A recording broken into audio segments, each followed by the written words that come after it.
Tonight on Greater Boston, Mayor Michelle Wu joins me to talk about tackling a third pandemic year in schools, restaurants, and in our homes, progress on her plans to chart a new path for the city, and the pushback she's been getting. Then later, Frontline's AC Thompson on his years-long investigation into domestic extremism in the U.S., chronicled in his film American Insurrection. First released last April, an updated version premieres tonight with the latest on growing white supremacy and expanding popular support for violence against our government ahead of the one-year anniversary of the Capitol attack. We've been hearing the warnings all through the holidays, and today, Boston Public Schools were feeling the effects, with more than 1,000 teachers and other staff out, many due to testing positive for COVID or having been exposed. And Boston is not alone in this, nor is it in seeing hours-long lines at testing clinics and people treating a find of an overpriced rapid home test at Walgreens like winning Powerball. And yet, despite all the staff shortage disruptions and hospitals filling up with the most coronavirus patients since last winter's surge, the public officials trying to curb COVID spread to keep us safe are getting more pushback than ever. Among them, Boston Mayor Michelle Wu, who, as she swore in the city council yesterday, had to compete with the chance of nearby protesters railing against her soon-to-be imposed vaccine mandate. This year marks 200 years since the town of Boston officially became the city of Boston. Mayor Wu joins me now. Happy New Year, I guess. Good to see you, Mayor. Happy New Year, Jim. Great to be back. Thank you so much. So places like Detroit, Newark, Milwaukee are doing remote schooling for at least a week. Are you convinced, with all these people not showing up at work, that you can keep in-person learning going here in Boston? We are doing everything we can to keep schools open. We know how essential schools can be for every part of a family's life and for our larger economy. It is quite the balancing act at this point, and I just want to extend so much gratitude to the superintendent, our school leaders, and educators. Today, the first day back after school break over the winter, we had more than triple the number of absences as usual due to COVID and the sort of normal course of folks being in and out or not able to come in. So this is a lot that we're going through school by school, classroom by classroom. And we're working hard to try to keep transmission rates low in the community so that our schools can stay open. But is there a plan B if you can't stay open? I think you said today it's all hands on deck. There are only so many hands. I think I read 500 substitute teachers with almost 500 teachers already out of work. What's plan B? Yeah, we are working closely with the state, but right now the guidance from the state is that schools must be open in person for this to count as part of the required school year. And so if we are at the point where we will need to close down a school building because sorry about That's this. fine. I'm That's running fine. out of battery. Hold on, I'm going to plug in really quickly. So sorry, Zoom world. Running out of battery, also running out of substitute teachers, but we'll get back to it in a second. There we go. So you were talking about talking to the state about getting approval, I guess, for remote learning if necessary to count as one of the 180 required days. Is that where you're going? That's right. So at this point, if we get to the point where it becomes unsustainable at a school level to keep the doors open because of staffing shortages, we will have to take it as a snow day and make that day up at the end of the year or at another point in the academic year. And so we are working our hardest, but so much of what happens in our classrooms is driven by the experience of our communities. And so every step we can take to boost vaccination rates, to ensure we are allowing folks to work remotely where possible, that helps. One last quick thing. Are you ready for remote learning if it's necessary? As a district, we would have a significant amount of work to do, right? We've been through this over previous school years, but between the devices, the family engagement, there's a lot of work in changing over. 11 days till your vaccine mandate for restaurants, gyms, performance venues goes into effect. Any second thoughts?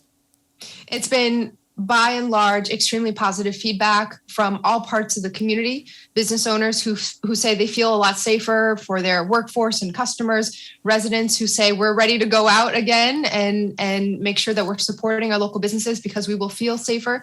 And this is the exact tool that we have to end the pandemic, is to get vaccination rates up and protect our entire communities. Well, when you say it's all positive, it's not I really. said by and large. But a significant part of it wasn't positive. You visited us on the radio a day or two after you made the announcement. And here's what you had to say about some of the messages you received. Every time I open my phone, it's another dozen hateful messages. There's constant calls associating me with the same hateful, racist, xenophobic language that the former president used in describing the virus and its origins and who was to blame.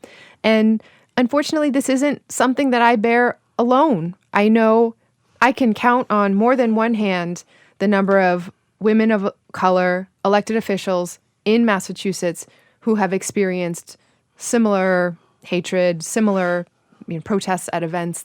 Is that continuing, Mayor? I know the protests are, but a protest is a protest. Is this kind of xenophobic, racist messaging to you continuing? Unfortunately, we're in a moment in our politics writ large where there are deep divisions, deep mistrust, and a lot of misinformation out in the community. And so I know emotions are even more intense because we've been through the pandemic for so many months at this point. But we're continuing forward because we must do what it takes to protect our community members, and that is the best pathway we have to ensure that we can get out of this current COVID situation that we're in. But on this, so the answer is yes, it is continuing. Is that? Yes, it is continuing. Well, I want to touch on one thing you said about women of color. There's another woman of color who has gone to a place where women of color had not been before. She was with me a few days before you, the soon-to-be new U.S. Attorney for Massachusetts. Here's Rachel Rollins on a similar note. A lot of people don't recognize, as women and as women of color, and particularly as a Black woman, the level of racist, hate-filled death threats that we receive. My security team is fielding calls with people using the N-word and saying they want to put a bullet in my head. And, they know I have children. She sought protection from the U.S. Marshals. It was denied. What do you do about this? You don't just grin and bear it, I assume. What's to be done? I'm grateful every day for so many in public service who are working to keep everyone safe. And as I've stepped into this new role, there are security protections and protocol in place as well. This is an unfortunate part of the job these days, but I know that what we are doing is in the best interest and for the public health and well-being of all of our communities. I am more than willing to absorb this if it means that we are lightening the load on our business owners who otherwise would have to face this backlash directly, on our students and families in schools who would otherwise be struggling to make sure that they can continue putting food on the table because we're experiencing so many impacts of the pandemic. Well, respectfully, nobody should have to absorb that, but I hear you. Back to the mandate, Mayor, most of the communities bordering Boston don't have a similar vaccination mandate in place. Would you be helped with those businesses that are concerned about it and those individuals who are, if there was a statewide mandate not unlike what you're doing in Boston? Oh, absolutely. And we have been working closely with our regional partners. So many of the fellow municipal leaders and businesses that are right across borders that no one would recognize when you're crossing over from one city or town to another. We're all tied together and we're all deeply connected, whether it is on COVID recovery or climate change, housing and transportation policy. So we need to be working together as a region, as a state. And I know that this surge is very tough over the next couple of weeks, but as much as we can do at the city level and then in partnership will make a difference. Have you spoken to Governor Baker about it, or do you intend to? I have spoken to Governor Baker. We're in communication on any number of COVID-related issues, on the schools, on larger policy, and Boston is a big driver in what happens across the state. And so I think it's important to make sure that we're in contact with our state officials as well. You know, one last thing about this event yesterday where the protesters were you were swearing in the city councilors. Former Mayor Walsh was there as well. Did he ask for your support for governor? He did not ask for my support. You know, I have a great idea. If he does ask for your support, you could leak his announcement, sort of like he leaked yours. Well, in any case, let's move on. One last. We ended at a good place. You didn't ask him if he's running, did you? I did not. Okay. It was kind of hard to have conversations. It was very loud. One last COVID-related thing. You said, I think your words were absolutely unacceptable, these endless lines. And not just Boston. I live in Cambridge, same thing there, virtually everywhere. What's the fix? What's the plan? We had a great meeting about this yesterday internally and came up with a couple immediate action steps. One is to expand the number of sites that are available. And even just yesterday, we launched a new site, a new testing site in the city of Boston in Allston. Our West End house is now up and running 6 days of the week. Walk-ins welcome. We know that there's a huge appetite for walk-in locations and not just places where you can sign up and book an appointment because those are going very quickly. In addition, we're looking at plans for a higher capacity testing site. So it's not just geographically accessible across the city, but a large place that you know you can get through very quickly and the lines will move fast. And then we need to do better about managing the lines at each of the sites that exist now. So even starting in the next couple days, we'll be working with each site. So they're in contact. If there's a long line, people can say, just go down the street or over to this neighborhood. They have a wide open window and they're ready to take you. Is the president doing enough here? These 500 million masks that were promised, no date yet. 500 million to me tests, not masks, seems like a drop in the bucket. Is the Biden administration doing enough on this front? We all could be doing more. And I've now been in this role for a little over a month. And you see how quickly the situation is evolving day by day, how intense the needs are, and how it just feels like we are rowing against the current in some ways. We need to be much more coordinated, and action from the state and federal government certainly is going to be critical to all cities taking action to ensure that we're moving forward in the pandemic as well. Can I get a couple of quick responses to a few things that are, I know, central to the beginning of your mayoralty? You've talked a lot about these three and implementing these three free pilot bus lines for 2 years. And from what I understand, the concerns some had about the federal government are being alleviated. Do you intend to do other pilots, initiate them during that 2-year period, or is the goal to wait? You do. Is the answer to that yes? The answer is yes. And my biggest hope within that is that we will also coordinate with neighboring municipalities because many routes run across different cities and we can do that together. Next, Mass and Cass. Is January 12th still the date to fully clear the encampment? Is it full speed ahead there? January 12th is still our key date. I took a trip with the team out to Long Island today to already begin to assess medium and long-term possibilities and ways to improve the situation. But we are working closely. We are 75% of the way there in terms of having actually place residents of the encampments into low threshold supportive housing or having matched them with a designated housing unit.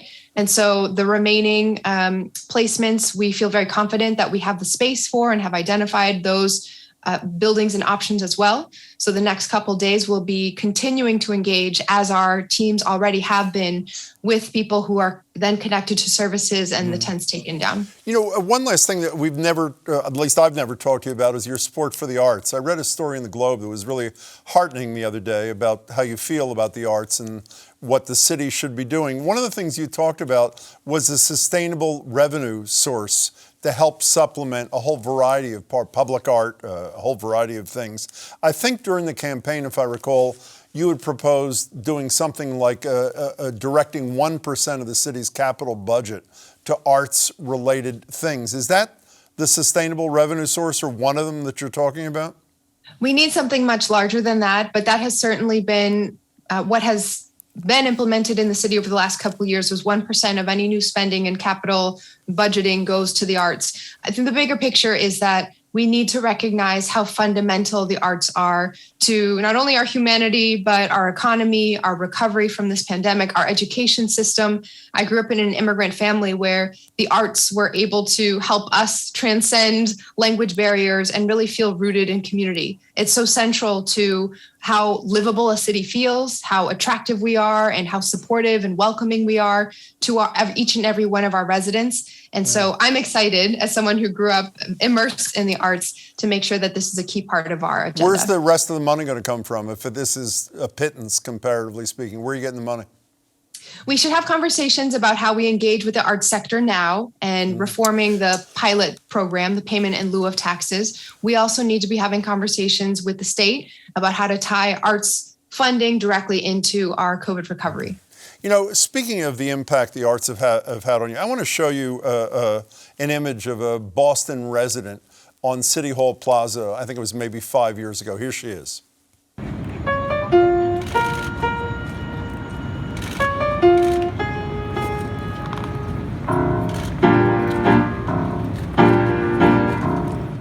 She looks very much like you, Michelle Wu. I had no idea you were a classically trained pianist and how important the piano was in your life until I read that Globe story. You called it the love of your life. Could you expand upon that? I'm serious for a minute. Well, and you also had a piano days, moved into your exactly. Your I don't office. have to go out to the plaza anymore. I could do it right in the mayor's office. I grew up playing piano. My mom sang. Multiple of my siblings played instruments, and it was always a way to feel grounded in who I am. Before each of the mayoral debates, I would spend some time playing piano and just clearing my head.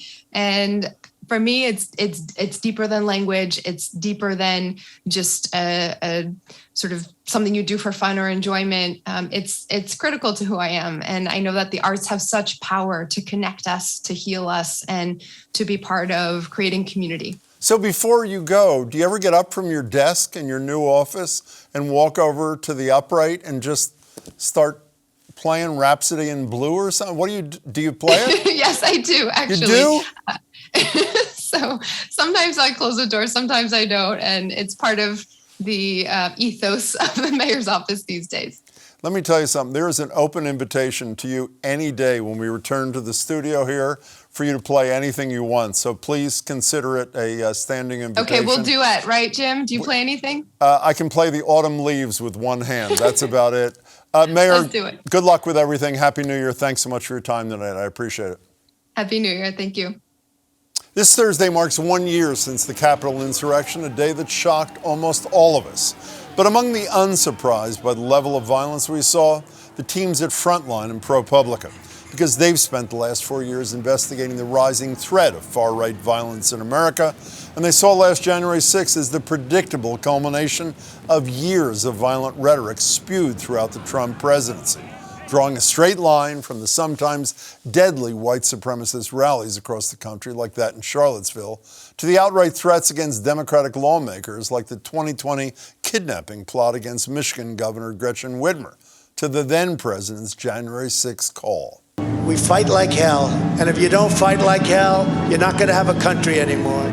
FRONTLINE first released its documentary, American Insurrection, in April of last year, but tonight they're releasing an updated version with new interviews, new developments, and what members of the movement have been up to since, like gaslighting others who lived throughout the attack. You get people who I talk to on a daily basis who will actually tell me that what I saw and experienced on January 6th really didn't happen. The rioters that day in the building told us that Donald Trump sent us. I don't know how to make that any more clear to anybody. I just know what I experienced, I know what I went through, and they were there because Donald Trump sent them, according to them. Donald Trump sent us. He's a Capitol Hill police officer. FRONTLINE correspondent A.C. Thompson joined me yesterday to discuss. A.C., congratulations. Good to see you again. Thanks. As I mentioned, the film has been updated, and I assume it was updated not purely to note the anniversary. What happened in between that you thought needed coverage and that the people needed to see?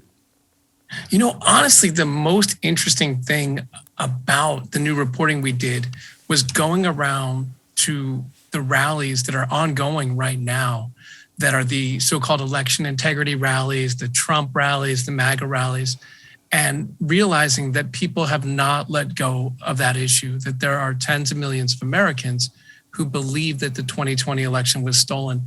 And that is an issue that is motivating the base of the Republican Party, unlike most other issues.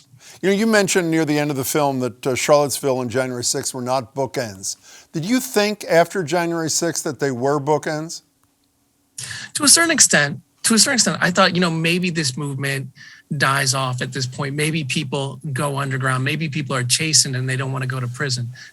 More than 700 people have been arrested. So you thought, maybe that's going to put a dent in this. But what you find is that the polling numbers show that in a lot of ways, there are more people who are adherents of kind of extremist beliefs now than there ever were.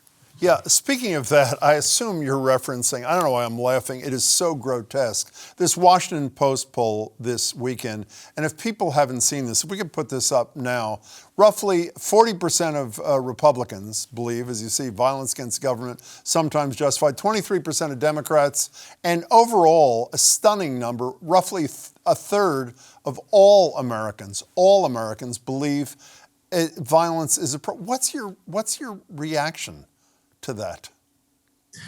I mean, to a certain extent, it's not surprise. There's no surprise for me. Before Charlottesville, we saw people talking online and they said, we're going to bring guns, we're going to bring bats, we're going to bring helmets and pepper spray. And then people seemed surprised when that happened. And I think what you've seen, and the intro kind of hit on this, is for the last 5-6 years in online communities, people are constantly discussing their desire to take violent retribution against their enemies, whether those are government officials, whether those are people with different political beliefs, whether they're people of different races or ethnicities. Like, you see that all the time. We're living in these kind of very grim times in some ways. And by the way, it's not just you who believe it. When you watch your film and you see like the 20-year-old at the time, Mike Dunn from the Boogaloo movement, or the Wolverine Watchmen who were involved in that plot against Gretchen Whitmer. I think his name was Brian James from the Proud Boys.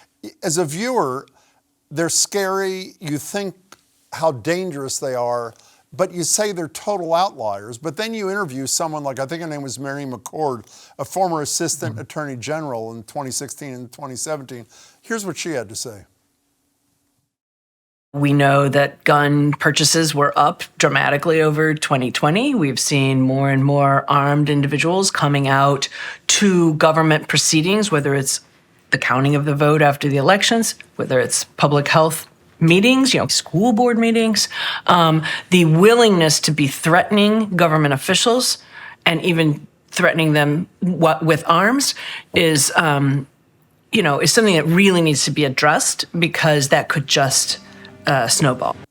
And is Trump the common thread in terms of all this, whether it's as small as a rural school board meeting or January 6th? Is there a Trump thread through all of this, AC?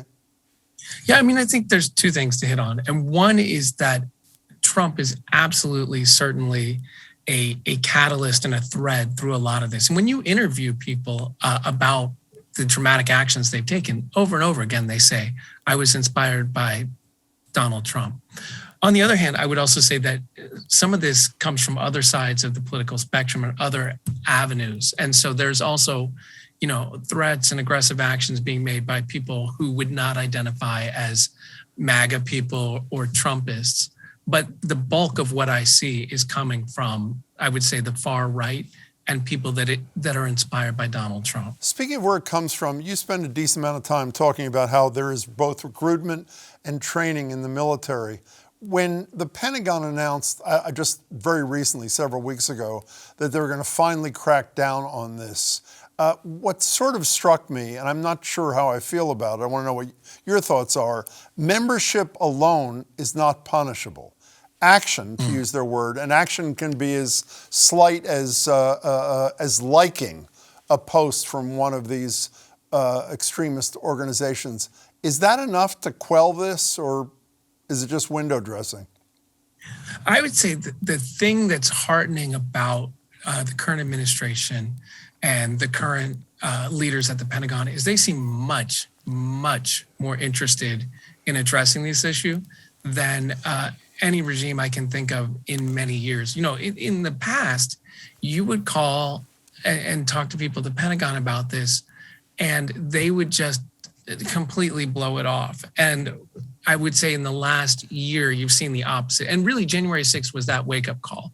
I think they're taking this much more seriously, much more aggressively than we've seen in 20 years. You know, if your documentary was fiction, I would have been anxious every time the character playing you walked up to one of these extremists for an interview, or you walk up with your phone right in their faces to video. But it's not fiction. It's you. Are you not nervous, at least, when you're encountering some of these people who think that violence is just part of how you live?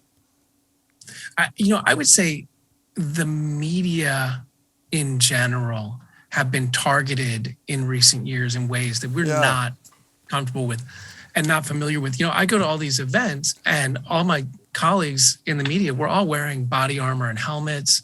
You know, I was just recently at a rally in Arizona, and a local TV news person said that it was 11:30 in the morning, and she said she'd been threatened with death 3 times already that day. And so that sort of level of harassment, which sometimes turns into violence and sometimes ends with people getting seriously hurt, is a thing that we're dealing with now that we really never dealt with before, not on this level. And you're okay? I mean, I don't mean okay with that. It's a stupid question. You can deal with that and just do your work, apparently? Yeah, it's not lovely. You know, I'm the victim in a federal criminal case where people targeted my family and my business, ProPublica and Frontline, and called the SWAT team and sent a SWAT team to my house saying that I had murdered my whole family, and sent a SWAT team to my office and did a whole lot of other stuff. Those white supremacists are now in prison. But yeah, it's not an ideal situation. And my family wishes I had a different job to some extent. Well, I'm glad you don't, even though I respect their position. Before you go, AC, at the time of a prayer service on Capitol Hill on Thursday, Donald Trump is going to be speaking at Mar-a-Lago, and reports suggest he's going to be doubling or tripling down on this election was stolen rhetoric that's provoked much of this. What do you see as the impact of that if he says what he's predicted to say? I was at a Trump rally just recently, and this is an ongoing drumbeat. This is what he's talking about all the time. He is saying the media are the enemy, immigrants are the enemy, refugees are the enemy, and radical Marxist Democrats are the enemy. And by the way, the election was stolen, and your country has been stolen from you, and really trying to take every tactic from the demagogue's handbook, I would say. AC, your work is terrific, and your film is a must-see tonight. Thanks so much for your time. Thank you. American Insurrection premieres tonight at 10 p.m. here on GBH2 and on YouTube, and you can stream it right now at pbs.org/frontline and in the PBS video app. That's it for tonight. We'll be back tomorrow. Thank you for watching. Please stay safe.